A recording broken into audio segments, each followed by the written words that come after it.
It's me Juana. അപ്പോൾ ഉണക്ക കപ്പ എല്ലാവർക്കും ഇഷ്ടമല്ലേ?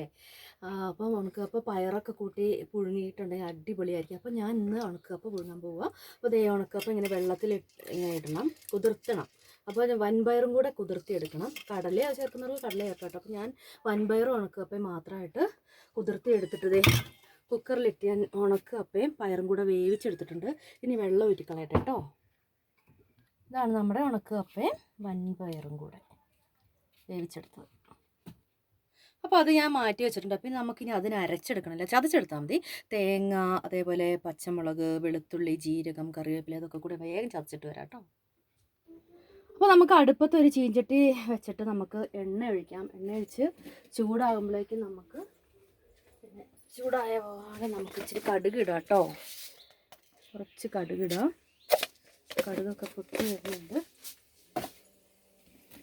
അടുപ്പത്താണ് ഉണ്ടാക്കുന്നത് കേട്ടോ. അപ്പം ഞാനൊരു കാര്യം നേരത്തെ പറയാൻ മറന്നു എന്ന് വെച്ചിട്ടുണ്ടെങ്കിൽ, നമ്മൾ ഉണക്കപ്പയും പയറും കൂടെ വേവിക്കുമ്പോൾ കുറച്ച് മഞ്ഞൾപ്പൊടിയും ഉപ്പും കൂടെ ചേർക്കണേ, മറക്കല്ലേ. അപ്പോൾ നേരത്തെ ചതച്ച് വെച്ച നമ്മുടെ തേങ്ങയൊക്കെ കൂടെ ഇല്ലേ, അതൊക്കെ കൂടെ ഞാൻ ഇടാൻ പോകാം കേട്ടോ. അത് തേങ്ങയൊക്കെ കൂടെ ഇട്ടു. തേങ്ങയും മുളകൊക്കെ കൂടെ ചതച്ച് വെച്ചത് ഇട്ടു.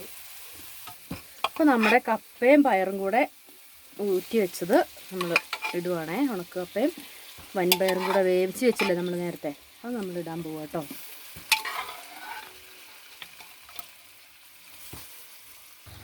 അപ്പം നമുക്ക് ഇത് വേഗം ഒന്ന് ഇളക്കിയെടുക്കാം കേട്ടോ. അപ്പം ഉണക്ക് കപ്പയാണ്. ഉണക്കപ്പ നല്ല ടേസ്റ്റാണ് ഇങ്ങനെ ഉണ്ടാക്കിയിട്ടുണ്ടെങ്കിൽ. ചിലർ കടലയൊക്കെ ഇട്ട് വയ്ക്കും, ചെറുപയറിട്ട് വയ്ക്കും, അങ്ങനെയൊക്കെ ടേസ്റ്റാണ് കേട്ടോ. അപ്പം നമ്മളിപ്പോൾ വൻപയറിട്ടിട്ടാണ് ഇന്ന് വയ്ക്കുന്നത്. അതെ, അങ്ങനെ ഇരിക്കട്ടെ. അപ്പം എന്തേ നമ്മുടെ കപ്പയൊക്കെ റെഡി ആയിട്ടുണ്ട്. അപ്പം ഞാൻ ചിക്കൻ കറിയാണ് എടുത്തേക്കുന്നത് കപ്പയ്ക്ക് കഴിക്കാൻ വേണ്ടിയിട്ട്. അപ്പോൾ മീൻ കറിയൊക്കെ നല്ലതാണ് കേട്ടോ ഇനി കഴിക്കാൻ. നമുക്ക് വേഗം കഴിച്ച് നോക്കാം. ടേസ്റ്റ് ഉണ്ടോ നോക്കണ്ടേ? അടിപൊളി ടേസ്റ്റ് ആയിട്ടുണ്ട്, സൂപ്പർ.